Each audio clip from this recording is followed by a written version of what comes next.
Hi viewers, எல்லோருக்கும் வணக்கம். இன்னைக்கு சிறகடிக்க ஆசை நாடகத்தில் விஜயா மீனாவை பார்த்து கேட்குறாங்க, நீயும் சுயநலமாக தானடி இருக்க, உன்னுடைய அந்த தலைவர் பதவியை ராஜினாமா பண்ணால் சிந்தாமணி நம்ம வீட்டை கொடுப்பேன்னு சொல்கிறல்ல, அதனால் நீ ராஜினாமா பண்ண வேண்டியது தானே அப்படின்னு சொல்லி கேட்குறாங்க. உடனே அண்ணாமலை சொல்கிறாரு, என்ன விஜயா பேசுகிற, மீனாவுடைய பதவி ஓட்டு போட்டு வாங்கின பதவி, அந்த தலைவர் பதவியை நீ கொடுக்க வேண்டாமா? அதாவது நம்ம வீட்டுக்காக நீ உன்னுடைய எவ்வளோ பேர் எதிர்காலத்துக்காக ஓட்டு போட்டு உன்னை தேர்ந்தெடுத்து வர வச்சுருக்காங்க, ஜெயிக்க வச்சுருக்காங்க. அந்த நம்பிக்கையை நீ உடைக்க வேண்டாம். ரவியும் அவன் 10 லட்சம் ரூபாய் அவங்க மாமனார்கிட்ட கடன் வாங்கிட்டு அந்த வீட்டுக்கு போய் அவனும் தங்க வேண்டாம். எனக்கு வீடை விட என்னுடைய பிள்ளைங்க தான் முக்கியம், என் பிள்ளைங்க 3 பேருமே என் கூட தான் இருக்கணும் அப்படின்னு சொல்லிடுறாரு. நீ பதவியெல்லாம் விட்டு கொடுக்காதம்மா அப்படின்னு சொல்கிறாரு. அதுக்கப்புறமா சொல்லிட்டு போயிட்ட பிறகு சம்மந்தி அம்மா வீட்டுக்கு வந்திருக்காங்கன்னு சொல்லிட்டு மீனாவுடைய அம்மா வந்ததுலேருந்தே நம்ம காய்கறியாகவே சமைச்சு போட்டிருக்கோண்டா சத்யா, மட்டன் வாங்கிட்டு வாடா, அவங்களுக்கு கறிமீன் செஞ்சு போடலாண்டான்றாங்க. உடனே சத்யா அம்மா மட்டன் விற்கிற விலைக்கு என்கிட்ட அவ்வளோ காசு இல்லைம்மா அப்படின்றாரு. உடனே என்னடா அப்போனா கீழே ஹவுஸ் ஓனர்கிட்ட போயிட்டு நான் கடன் கேட்டேன்னு கேளுடா அப்படின்றாங்க. அதெல்லாம் வேண்டாம் விஜயா, இதை பார்த்து இருந்துட்டு இதெல்லாம் ஒன்றும் வேண்டாம், சாதாரண காய்கறியே செஞ்சு போடுங்க அப்படின்னு சொல்கிறாங்க.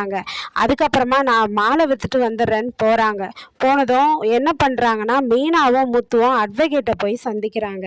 என்ன பண்ணலாம் மேடம் இந்த வீட்டு விஷயத்துக்காக அப்படின்னு. அப்போ அட்வொகேட் என்ன சொல்கிறாங்கன்னா, முத்து, நம்ம கோர்ட்டில் இந்த ஜப்தி பண்ணுற விஷயத்த ஒன்றா இப்போதைக்கு கேன்சல் பண்ணலாம், ஆனால் அந்த ஃபினான்சி கம்பெனிக்காரன் விஷயத்த அப்புறமா பார்த்துக்கலாம், இப்போ என்ன நடக்கணுமோ அதை மட்டும் பார்ப்போம். கோர்ட்டில் நீங்கள் ஒரு பிட்டிஷன் மனு போட்டிங்கன்னா அந்த மனு இது பண்ணுவாங்க, இந்த ஜப்தி பண்ணுறத கேன்சல் பண்ணுவாங்க, ஆனால் அந்த மனு போடும்போது கோர்ட்டுக்கு ஒரு அமௌண்ட் கட்டணும் அப்படின்றாங்க அட்வொகேட்டு.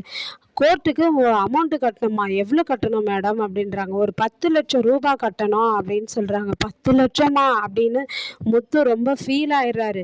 அதுக்கப்புறம் எப்படியாச்சும் நான் ரெடி பண்ணி கட்டிடுறேன் மேடம், ஆனால் அந்த மனு போட்டுருவோம் அப்படின்றாங்க. மீனா கேட்குறாங்க, எப்படிங்க கட்டுவோன்னு.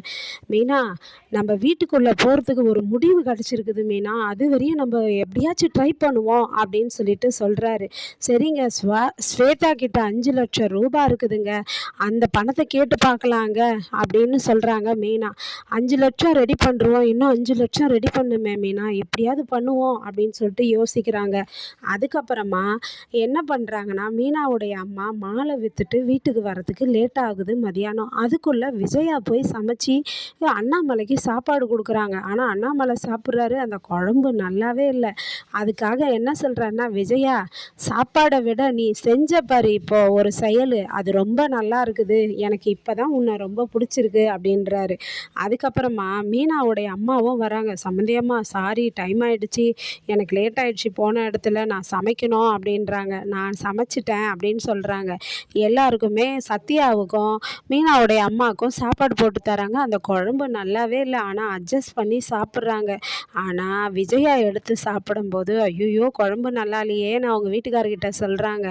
பாத்தியா விஜயா, நீ சுதி வீட்டுக்கு போன, ஆனால் அங்கே கிடைச்ச மரியாதையும் உனக்கு இங்கே கிடைக்கிற மரியாதையும் கொஞ்சம் நினச்சிப்பாரு.